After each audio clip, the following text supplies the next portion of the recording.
আমতলীর গুলিশাখালী ইউনিয়নে বাংলাদেশ জামায়াতে ইসলামী অফিস উদ্বোধন ও নির্বাচনী পথসভা অনুষ্ঠিত। Mir Khairul, staff reporter, Barguna. বরগুনা জেলার আমতলী উপজেলার গুলিশাখালী ইউনিয়নের কলাগাছিয়া বাজারে বাংলাদেশ জামায়াতে ইসলামী অফিস উদ্বোধন ও নির্বাচনী পথসভা অনুষ্ঠিত হয়েছে। এই অনুষ্ঠানে প্রধান অতিথি হিসেবে উপস্থিত ছিলেন বাংলাদেশ জামায়াতে ইসলামী বরগুনা জেলার আমির ও দক্ষিণবঙ্গের ৫ লক্ষ মানুষের হৃদয়ের স্পন্দন অধ্যাপক মহিবুল্লাহ হারুন। অনুষ্ঠানে সভাপতিত্ব করেন বিশিষ্ট চিকিৎসক মোহাম্মদ জিয়াদুল করিম, সভাপতি বাংলাদেশ জামায়াতে ইসলামী ১ নং গুলিশাখালী ইউনিয়ন শাখা এবং সভাপতি কুতুবপুর সিনিয়র ফাজিল মাদ্রাসা। এ সময় উপস্থিত ছিলেন আব্দুল্লাহ আল মামুন, সেক্রেটারি বাংলাদেশ জামায়াতে ইসলামী বরগুনা জেলা শাখা, মাওলানা আব্দুল মান্নান, সহকারী সেক্রেটারি বরগুনা জেলা শাখা, মোহাম্মদ আব্দুল মালিক, প্রচার ও মিডিয়া সম্পাদক বরগুনা জেলা শাখা, অধ্যাপক মাওলানা মোহাম্মদ ইলিয়াস হোসাইন, আমির। কিন্তু মানুষ বলছে অবশ্যই এই লোকটা জামাত ইসলামী করে, ঠিক না বেঠে?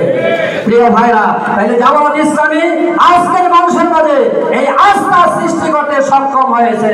প্রিয় ভাইরা, এই জন্য আল্লাহর আইনের মাধ্যমে মূলত মানুষের কল্যাণ করা সম্ভব। আল্লাহর আইন যদি বাস্তবায়িত হয়ে যায় তাহলে আজকে ওই যে সাম্প্রদায়িক যে সম্প্রীতি বজায় মধ্যে কোনো ঘাটতি থাকবে না।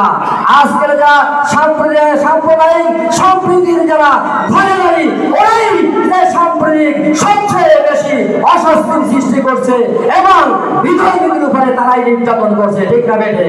জামাত ইসলামের ইতিহাসে এমন কোন নেতা তদুরের কথা, কোন একজন কর্মী, কোন একজন সহযোগী পর্যন্ত আমাদের পার্শ্ববর্তী হিন্দু বা অমুসলিম কারোর উপরে আঘাত করেছে, তাদের জায়গা দখল করেছে, তাদের ধর্মকে জ্বালিয়ে দিয়েছে, এমন কোন ইতিহাস যে জামাত ইসলামের নাই। কি কোন আছে? ৫ই আগস্টের পর থেকে এ পর্যন্ত জামাত ইসলামী কোন জায়গা দখল করেছে, কোথাও চাঁদাবাজি করেছে, কোন সন্তানি করেছে, এমনটা কখনো হয় নাই, ঠিক না বেটে?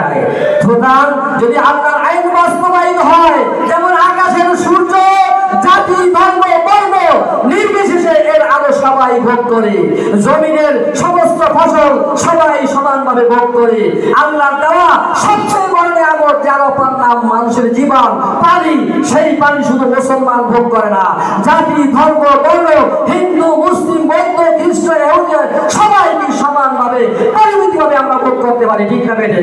সুতরাং আল্লাহর জমিনে আল্লাহর আইন যদি বাস্তবায়ন হয়ে যায়, কোরআনের রাজ যদি কায়েম হয়ে যায়, আমরা সবাই সঠিকভাবে যার যার অধিকার, রিক্সাওয়ালা, দিনমজুর, শ্রমিক থেকে শুরু করে মুসলমান থেকে শুরু করে হিন্দু বৌদ্ধ খ্রিস্টান ইহুদি সকলেই জাতি ধর্ম বর্ণ নির্বিশেষে দল মত নির্বিশেষে সবাই যার যার অধিকার আমরা ফিরে পাবো, ঠিক না বেটে? প্রিয় ভাইরা, এই জন্য আমাদের এখন প্রয়োজন এসেছে সব দেখা শেষ আগামী বাংলাদেশ, ইসলামের বাংলাদেশ, আগামী বাংলাদেশ, আল কোরআনের বাংলাদেশ, আগামী বাংলাদেশ জামাত ইসলামের বাংলাদেশ। আপনারা কি এই জামাত ইসলামী বাংলাদেশ